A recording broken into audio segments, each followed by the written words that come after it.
During my graduation party, my dad skipped me entirely and toasted my younger sister. "I wish you were the one with the diploma," he said. "You're the only child who's ever made me proud." Mom agreed. I left quietly unnoticed. What came next shocked them all. Can you imagine graduating at the top of your class, putting yourself through Johns Hopkins Medical School, becoming a cardiothoracic surgeon, only to have your own father stand at your graduation party and declare, "I wish it was you holding that diploma tonight, Olivia. You are the only child who has ever truly made me proud." He said that about my younger sister, a first-year pre-law student, right in front of 50 people. My mother nodded in agreement. No one objected. No one even glanced my way. I left quietly. Not a single person noticed. But what happened after that? They're still reeling from it. Let me introduce you to the Torres family. My father, Richard Torres, is a successful attorney, a senior partner at one of the most respected law firms in the city. My mother, Patricia, comes from 3 generations of lawyers. And my little sister, Olivia, she's 19, just finished her first year of pre-law, and she's the sun around which my parents orbit. Then there's me, the black sheep who chose nursing. I still remember the day I told them. 4 years ago. I was 18, trembling with excitement about my acceptance into the nursing program. My father looked at me like I just told a joke that wasn't funny. "Nursing." He set down his whiskey. "You want to be a servant to doctors for the rest of your life?" My mother sighed. "Our family has been in law for 3 generations. You're the first one to break tradition." I tried to explain. I wanted to help people, to be there in their most vulnerable moments, to actually make a difference. They didn't hear a word. From that day forward, every phone call home revolved around Olivia. Olivia's grades, Olivia's internship applications, Olivia's bright, shining future. Meanwhile, I graduated top of my nursing class, worked double shifts to pay my own tuition, and received commendation after commendation from my professors. Not once did they ask how I was doing. Not once did they attend a single ceremony. But there was one person in my family who always kept track. Someone who called every Sunday without fail. Someone who remembered every exam, every clinical rotation, every small victory. Someone my father had never respected. And that person would change everything. 2 months before graduation, I received an email from my mother. No greeting, no. "How are you?" Just logistics. "Your graduation party will be held at the Sterling, 7 p.m. Saturday. Your father has finalized the guest list. You don't need to worry about anything." I read it 3 times. My graduation party planned entirely without me. I pulled up the guest list attachment. My stomach dropped. 53 names. I recognized maybe 10 of them. Relatives I barely knew. The rest, my father's colleagues, business associates, partners from the firm.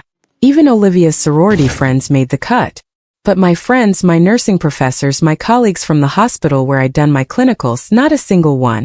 I called my mother immediately. "Mom, can I invite some of my own people?" Professor Martinez was my mentor for 2 years and my friend Celia. My mother's voice was patient, like she was explaining something to a child. "This is an opportunity for our family to make an impression. Your friends, they wouldn't fit in." I felt the words like a slap. Wouldn't fit in? You know what I mean? The partners' wives will be there. We need the right atmosphere. I hung up without saying goodbye. That night, I looked at the invitation card my mother had sent for my records. My hand shook as I read it. "Celebrating the Torres family" was printed in elegant gold script. Not celebrating Madison Torres. Not Madison's graduation. Just the family. Like I was a footnote in my own story. I should have seen it coming, but I still wasn't prepared for what they had actually planned. That night I couldn't sleep. I lay in my tiny apartment, staring at the ceiling, running through 4 years of memories. 4 years of swallowing my pride. 4 years of telling myself, just wait. When they see you succeed, they'll come around. But the truth was becoming impossible to ignore. The more I stayed silent, the more invisible I became.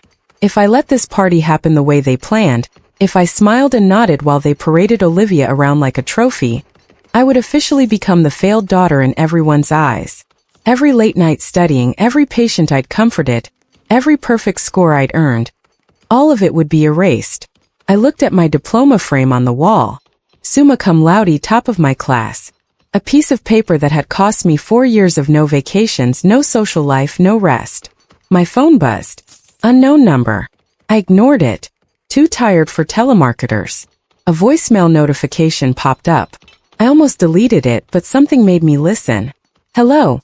This is a message for Madison Torres. This is the office of Presbyterian Memorial Hospital. We have some important news we'd like to share with you in person. Please call us back at your earliest convenience. Presbyterian Memorial. The most prestigious hospital in the state. The place where getting an interview was nearly impossible, let alone a job offer. I called back immediately. I'm sorry, the receptionist said. The office is closed for the evening. Dr. Webb will be available tomorrow morning. Dr. Webb, the director of recruitment himself.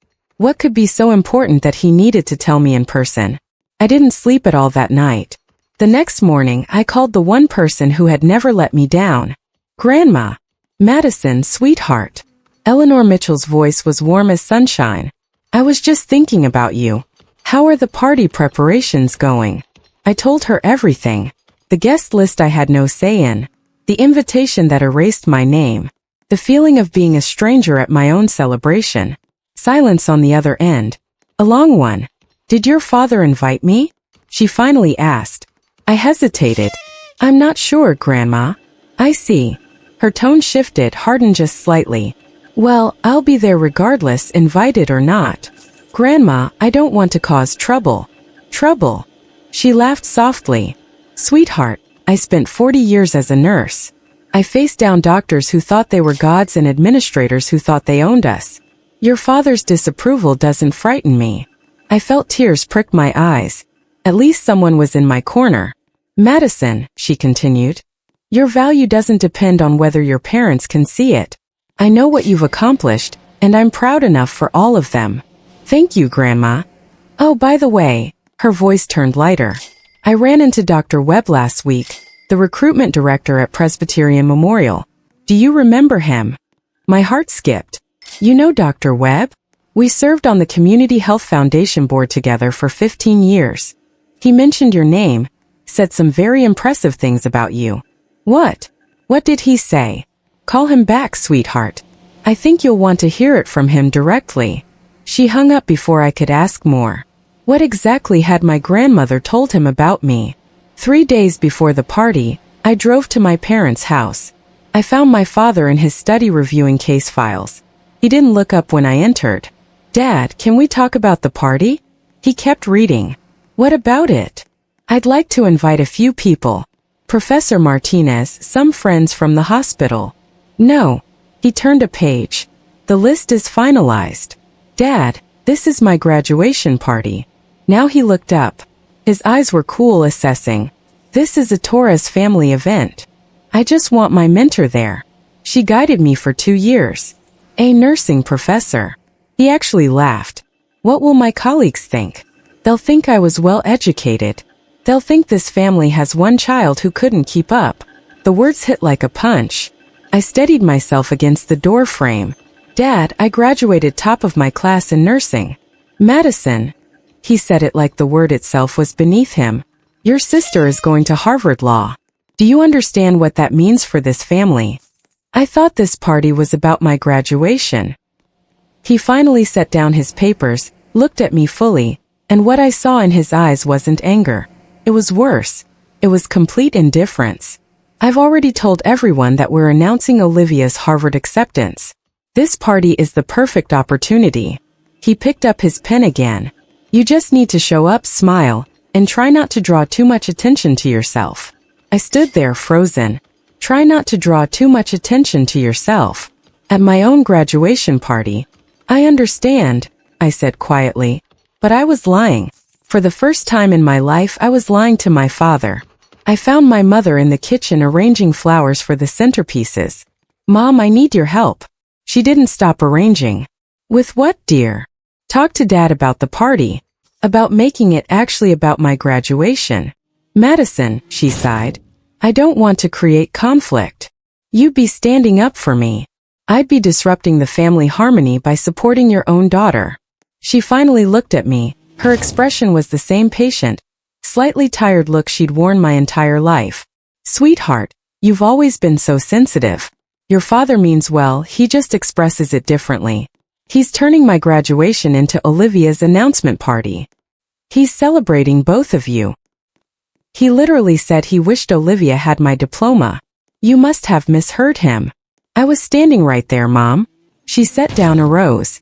For a moment, just a moment, I thought I saw something flicker in her eyes. Guilt. Recognition. Then it was gone. Your father has worked very hard to build this family's reputation. The least we can do is support his vision. Even if his vision erases me? Silence. You're choosing a side, Mom. You're keeping the peace by sacrificing me. She picked up another flower. Her hands were steady. Her voice was steadier. You've always been too dramatic, Madison.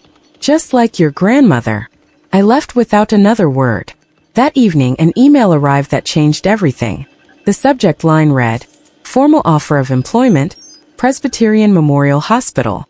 I opened it with trembling fingers, and suddenly I had a choice to make. I read the email 3 times to make sure I wasn't hallucinating. Presbyterian Memorial Hospital was offering me a position in their emergency department. Not just any position, the most competitive nursing role in the entire hospital. Hundreds of graduates applied every year. Most didn't even get interviews. And they wanted me. The salary made my jaw drop. $78,000 starting. I'd done my research. First-year associates at my father's law firm? They started at $65,000. But the next paragraph was what truly caught my attention. We would like to present this offer formally at a significant event in your life to honor your exceptional achievements. Please let us know if you have any upcoming occasions where this would be appropriate. They wanted to make it public, a ceremony, a moment. I looked at the invitation card on my desk, celebrating the Torres family. A thought formed. Dangerous. Audacious. What if I gave them exactly what they wanted? I scrolled to the bottom of the email. There was a postscript that made my breath catch. P.S. Mrs. Eleanor Mitchell recommended you to our attention. She described you as the most exceptional nursing student she has witnessed in her 40 years in the profession. We are honored to have you join our family. Grandma.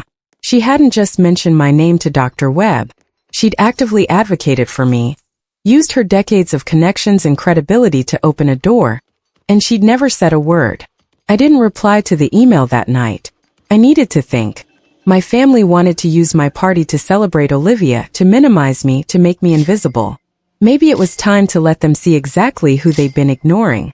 I drove to Grandma Eleanor's house the next morning. She was waiting on the porch with tea already poured like she knew I was coming. She probably did.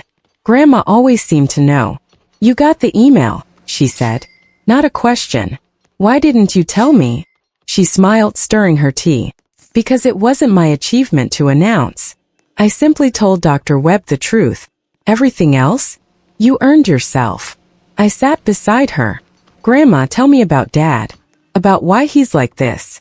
Her smile faded. Your father came from nothing, Madison. Worked his way through law school on scholarships and spite. When he married your mother, he married into 3 generations of legal prestige. She paused. The first time he met me, he looked at my nurse's uniform and said, "I hope your daughter will have a better life than you." He said that to my face at their engagement dinner. She shrugged. I've never been someone worth impressing in his eyes. Just the mother-in-law who serves doctors. But you've done so much. The foundation, the scholarships, the community health programs, none of which involve a law degree. She reached over and squeezed my hand. Your father measures worth by titles and prestige. People like us? We measure it by lives touched. She stood up and walked inside. When she returned, she was holding an envelope. This came for you last month. I've been waiting for the right moment. I opened it. A letter from the Dean of the School of Nursing, a formal commendation for academic excellence, and a nomination for the Future Healthcare Leaders Program. Grandma, you don't need your parents' recognition, sweetheart. Her eyes were fierce. But if they insist on looking, let's give them something to see. That afternoon, I called Dr. Samuel Webb. Madison. His voice was warm, professional. I'm so glad you reached out. Did you receive our offer? I did. I'm honored. Truly, the honor is ours. Your clinical evaluations were exceptional. Your professors couldn't say enough good things. I took a deep breath. Dr. Webb, about the formal presentation you mentioned. Yes, I have an event this Saturday. My graduation party at the Sterling restaurant. That sounds perfect. A celebration of your achievement. I hesitated. It's complicated. My family doesn't exactly understand the value of nursing. A pause. I see. His tone shifted, became knowing.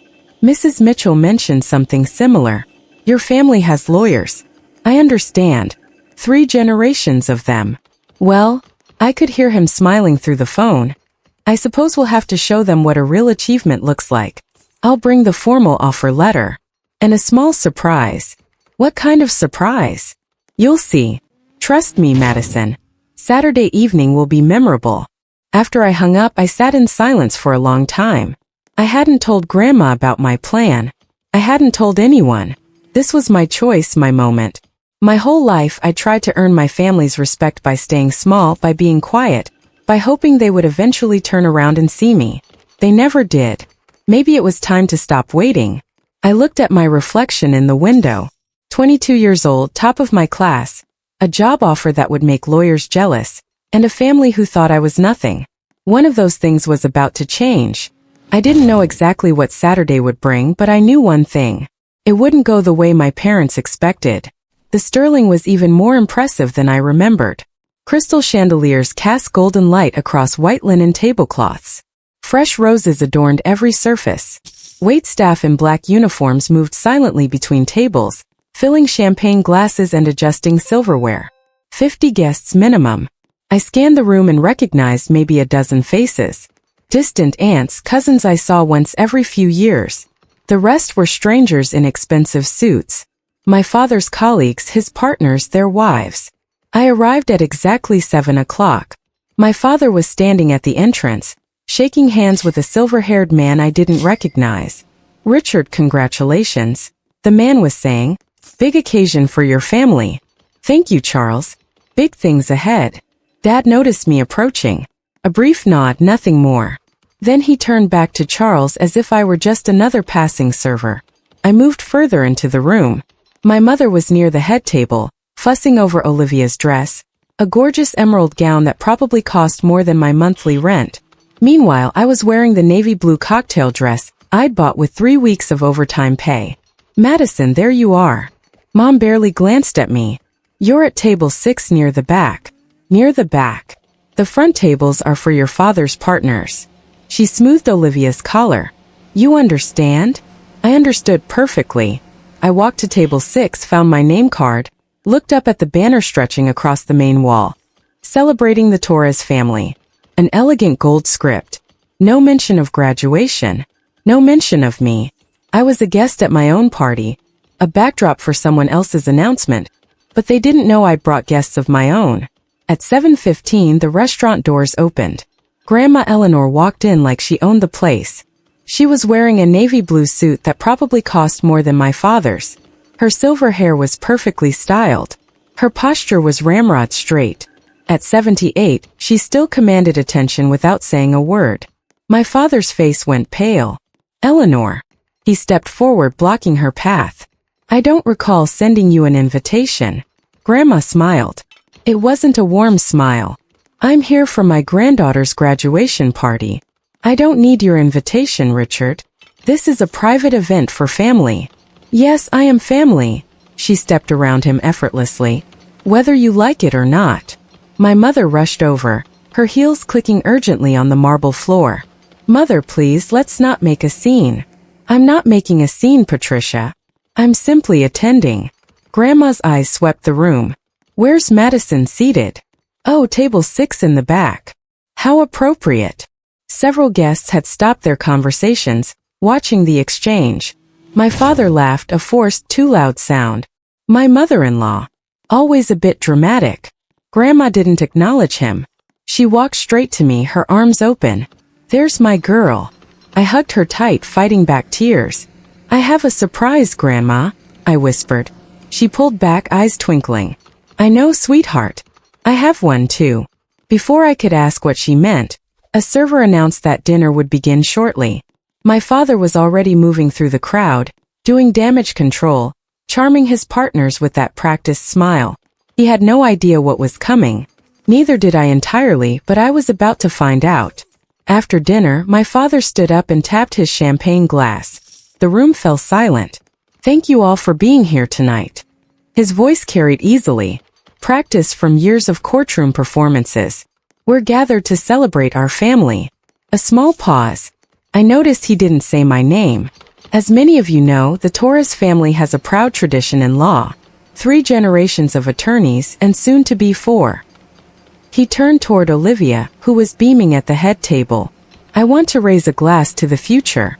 To my youngest daughter, Olivia, who has just been accepted to Harvard Law." Applause rippled through the room. I saw my mother nodding proudly. My father continued, his eyes still on Olivia. "I wish." He paused for effect. "I truly wish that Olivia was the one holding a diploma tonight. She is the only child who has ever truly made me proud." More applause, but quieter now. I noticed several guests exchanging uncomfortable glances. My mother nodded along, smiling. No one looked at me. I sat frozen at table 6, feeling every eye that deliberately avoided mine, the pitying glances from the few relatives who bothered, the indifference from the rest. Olivia was still smiling, but something flickered across her face. A moment of discomfort, maybe even guilt. Then it was gone. My father raised his glass higher. "To the Torres family, to our brightest star, Olivia." Everyone drank. I didn't touch my glass. My grandmother stood up. The room went silent again. And I realized this was the moment everything would change. "Richard." Grandma's voice cut through the silence like a scalpel. "I believe you forgot something important." My father's smile tightened. "Eleanor, this really isn't the time." "This is exactly the time." She stepped away from table 6, moving toward the center of the room. "You just gave a toast at your daughter's graduation party. You didn't mention her once." Murmurs rippled through the crowd. "I mentioned the family." "You wished a different child was holding the diploma." Grandma's voice was calm but razor-sharp. "At the party for the child who actually earned it." "Eleanor, you're embarrassing yourself." "No, Richard, you've been doing that for years." Gasps from several tables. I saw my father's colleagues leaning in, suddenly very interested. "This is a family matter," my mother interjected, standing up. "We shouldn't air private issues in public." "Private?" Grandma laughed softly. "You planned a public party to announce Olivia's college acceptance at Madison's graduation celebration. You put her at the back table. You didn't even put her name on the banner." She gestured at the gold lettering. "There's nothing private about this humiliation." My father's face was turning red. "I've had enough of this, Eleanor. Sit down or leave." "I'll do neither." The room was utterly still. 50 people watching, waiting. Then the restaurant doors opened. A man walked in, mid-40s, distinguished gray at his temples, expensive suit. He was carrying a large envelope. He walked directly toward me. "My apologies for the late arrival," he said loud enough for everyone to hear. "I have urgent business with Miss Madison Torres." My father frowned. "Who the hell are you?" The man smiled. "I'm Dr. Samuel Webb, Director of Recruitment at Presbyterian Memorial Hospital." The room went completely silent. Dr. Webb walked past my father without acknowledging him, stopping directly in front of my table. "Miss Torres." He extended his hand. "It's an honor to meet you in person." I stood, shaking his hand. My legs felt unsteady. "Dr. Webb, I didn't expect. I wanted to deliver this personally." He held up the envelope. "May the 1st. I nodded. He opened it, pulling out an official document with the hospital's letterhead. Then he turned to address the room. "Ladies and gentlemen, I apologize for interrupting your evening, but I have an announcement that couldn't wait." My father stepped forward. "Now wait just a minute. Madison Torres," Dr. Webb continued, ignoring him completely, "graduated summa cum laude from the School of Nursing, top of her class. Her clinical evaluations were the highest we've seen in 15 years. He held up the letter.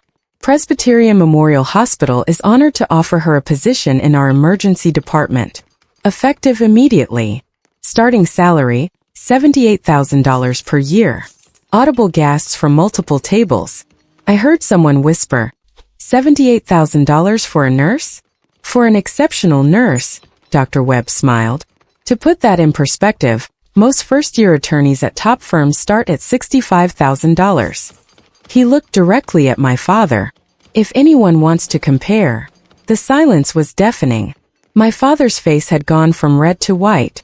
My mother's hand was pressed against her mouth. At the head table, Olivia was staring at me with wide eyes. Not jealousy. Something else. Surprise. Real surprise. Dr. Webb handed me the letter.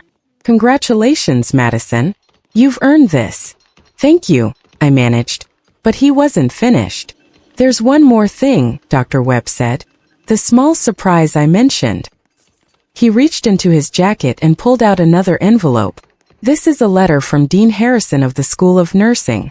It was addressed directly to Madison, but given the occasion, I thought I'd share a portion of it. He unfolded the paper and began to read. Madison Torres is the most exceptional nursing student we have trained in the past 15 years. She achieved not only perfect academic marks, but demonstrated compassion and professionalism that exceeded every expectation during her clinical rotations.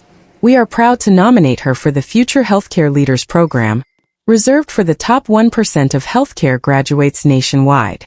He looked up. The top 1% nationwide. Applause erupted. Not polite applause. Genuine, enthusiastic applause. I saw my father's colleagues nodding approvingly, turning to look at me with new respect. My God, I heard someone say, Richard, you never told us she was this accomplished. My father opened his mouth. Nothing came out.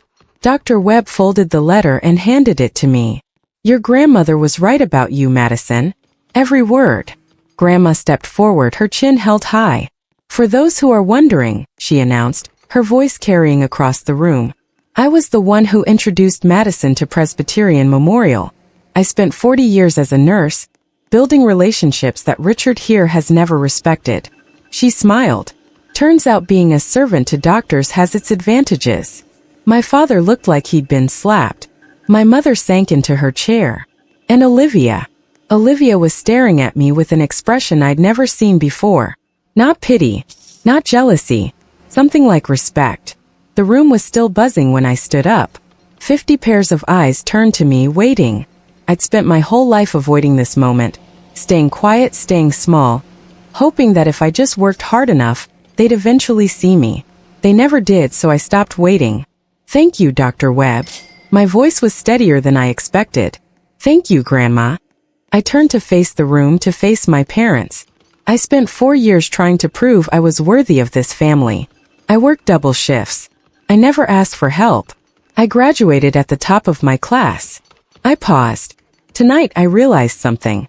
I don't need to prove anything to anyone. My father started to speak. Madison, you misunderstand. I understand perfectly, Dad. I didn't raise my voice. I didn't need to. You wanted to use my graduation party to announce Olivia's acceptance. You wished she had my diploma.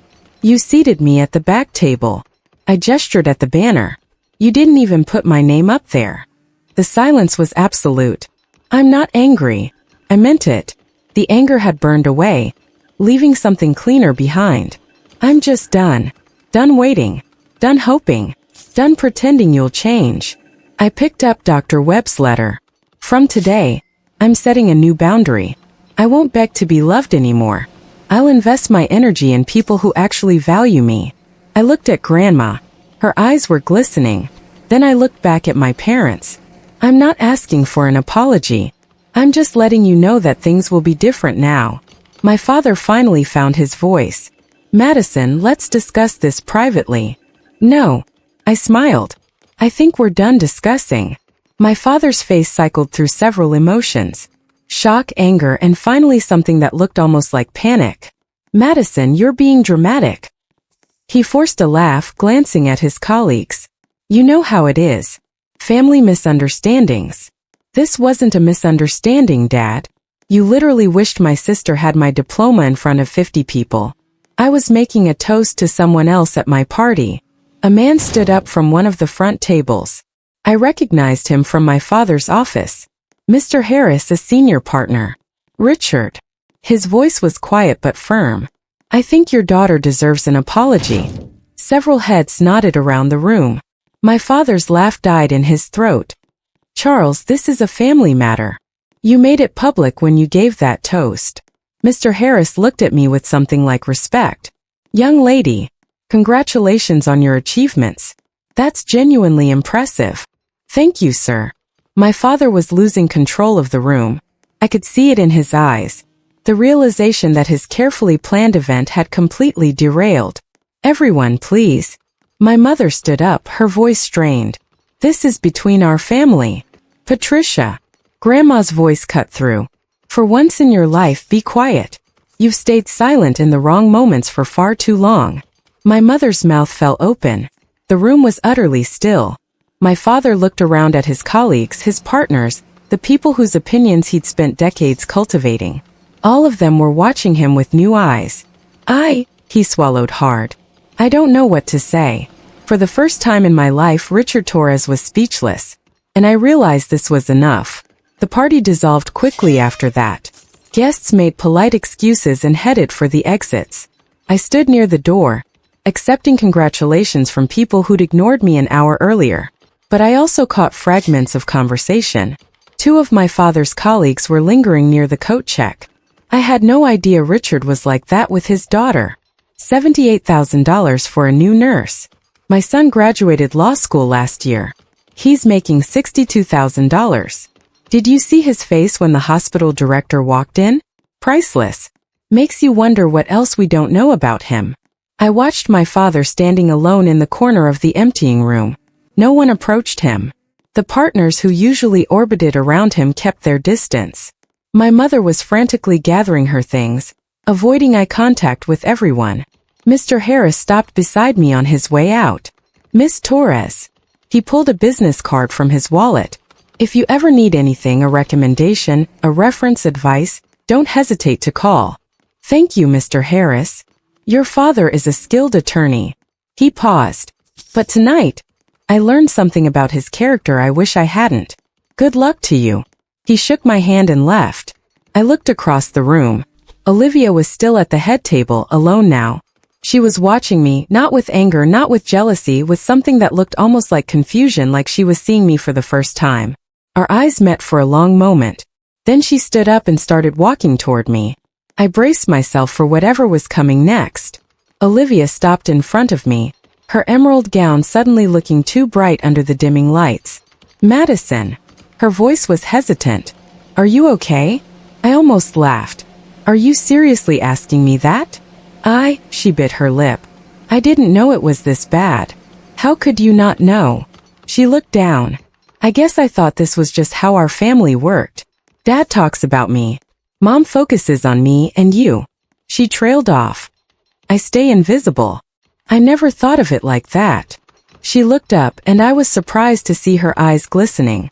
I just thought you were quiet. That you didn't want the attention. I wanted it, Olivia. I just learned I'd never get it. We stood in silence.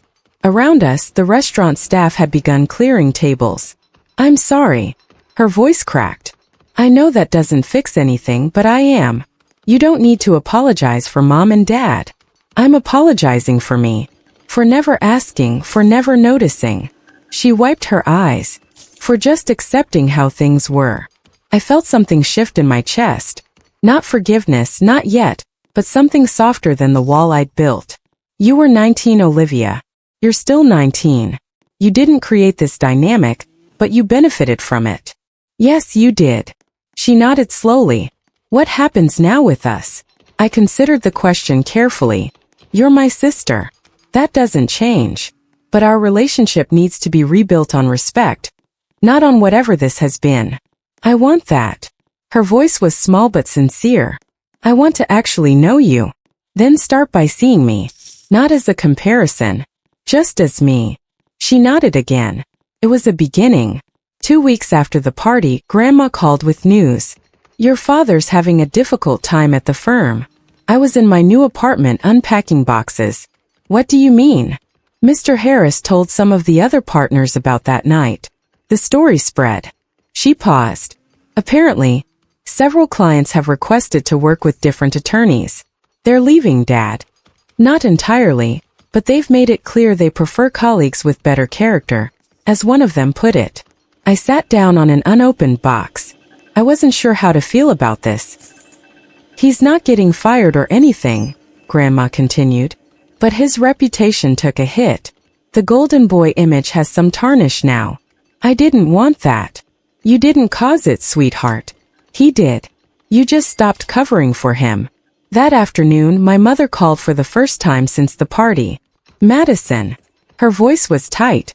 We need to talk about your father's colleagues. They keep asking about you. Bringing up the party. It's affecting his work. That's not my fault, Mom. You could talk to Mr. Harris. Explain that your father didn't mean. Didn't mean what? To humiliate me? To wish Olivia had my accomplishments?